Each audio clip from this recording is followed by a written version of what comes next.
All right, guys, happy Thursday. We've got Thursday night football. We've got the Vikings at the Rams with a line of -3. All right, let's talk about it. Okay, so let's start with the Rams. The Rams have not really been able to score a lot of touchdowns. Obviously, they've been battling some injuries. Puka Nacua is still out. Cooper Kupp is expected to make his return.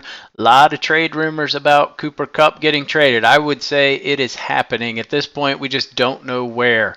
So, how will he do in his return? I don't know. To be determined. But I'll tell you this. Matt Stafford on the season, 3 touchdowns, 4 picks. And if you've been following Stafford, you know the NFL. Guy likes to sling it. He likes to throw a lot of picks. So, pretty damn good chance he's going to throw one tonight. Better chance he's going to throw a pick than a touchdown based on his season stats. All right, this LA defense has been middle of the road against the pass, averaging 216 yards a game against the pass, but they've been giving up a lot of passing touchdowns, averaging 2 a game, puts them 29th in the league. Where they have been getting absolutely torched is on the run. They are the worst team in the NFL against the rush, giving up 157.6 yards per game, worst in the league. 33 rushing attempts a game, about 4th worst in the league. Rushing touchdowns, about 1.2 a game, 6th worst in the league. Passing percentage, they're giving up a high passing percentage, almost 70%. 13 yards per completion, worst in the league. Rushing yards per attempt, 4.8, about bottom 7 in the league.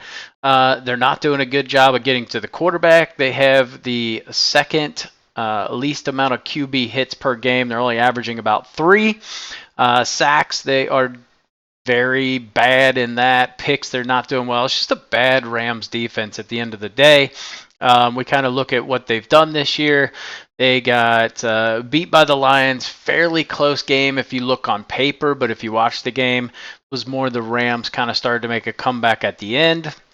Cardinals, they absolutely got smacked around. It was 41-10. They ended up beating the Niners 27-24 again. Niners came out hot early. It looked like it was going to be a rout, and the Rams started coming back. So not really one that was tight for the entire game.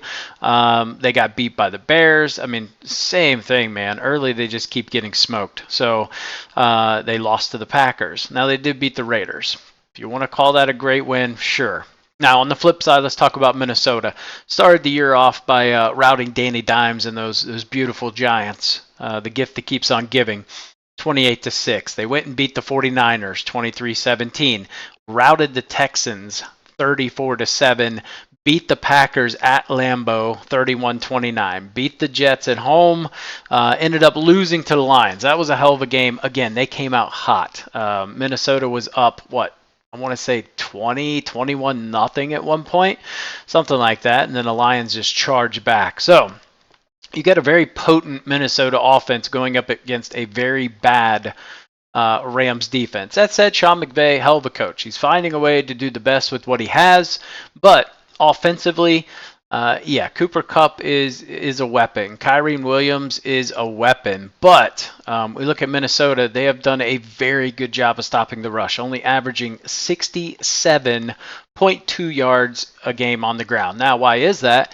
Because they've been so successful at getting out to a hot start early, kind of forcing teams to abandon the run by the time the second half rolls around. So that's why we're seeing that rushing so low. Rushing attempts, they're number 1 in the league, only averaging about 18.6. Rushing touchdowns, don't give up a lot, 0.2 a game, best in the league. Passing percentage-wise, they do a great job there. 60.4%, 4th best in the league. Let's see, picks, they're number 1 in the league. 4.8% of all plays end up in a pick for them, so that is best in the league. 8th in sacks, number 1 in QB hits at 9.6 a game compared to the Rams at 3.0 a game. Now, the question is, will Stafford even survive this game? Who knows? We know he's prone to getting hit hard. He's not exactly the most mobile quarterback, so it doesn't bode well for him. Yeah, I just don't hold out a lot of hope here, right? He's got Cooper Kupp, and then beyond that, he's got what, Tutu Atwell and Demarcus Robinson. Not your potent offensive weapons, and I think they're going to have to abandon the run early. I just see Minnesota getting out to a very hot start here. It just, to me, this is a Minnesota line all day. This -3 makes absolutely zero sense to me. But let's talk a little bit about our best plays today. So first one's going to be Darnold under 31.5 pass attempts. He is under 32 pass attempts in 19 of his last 20 games. That is a 5% hit rate. So if he hits it tonight, I will tip the cap and say good job. That said, I expect for them to get off early, get a big lead. Probably shouldn't have to throw it this much. Like I said, 19 of 20, man. If this is the game where he hits it, so be it.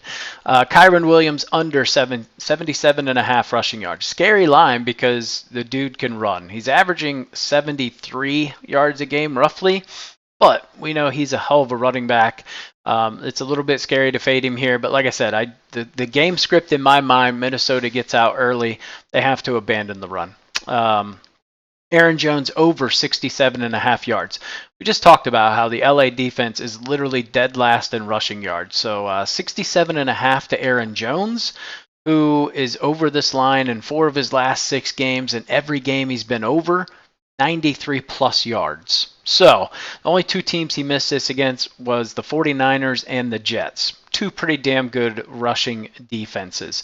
So you want to give me this line against the worst rushing team in the NFL? I'm going to bang the shit out of that. Jordan Addison under 3.5 receptions. This is a bit of a scary line. He's under this in every game this year, but I will tell you he comes very close. He's had 3 every game. So could this be the game he goes over? Absolutely. So there is a spot to fade this play. You know, maybe you should, but I'm going to take it.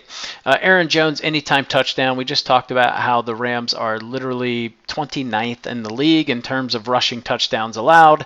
Aaron Jones, big guy. He can plow through some people, so I do love his anytime touchdown. I'm not opposed to sprinkling a double touchdown on this, but not going to make that an official play. Sam Darnold over 1.5 passing touchdowns.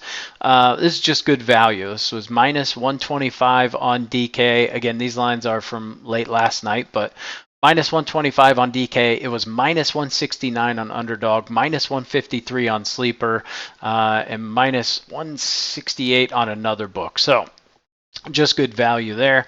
And then Will Wackert over 1.5 field goals. I think I read something this dude's like expecting his 8th or 9th child. That's insane. Congratulations. I just need you to kick the damn ball. So over 1.5 field goals. I like that. I do expect the Rams to have some stops at some point.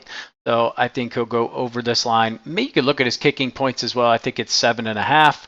I'll just trust that he kicks 2 field goals. So those are my picks, props, and predictions for the Vikings-Rams game. If you guys haven't yet, be sure to subscribe to the channel. It's free, helps me. Comment down below, also helps with the algorithm.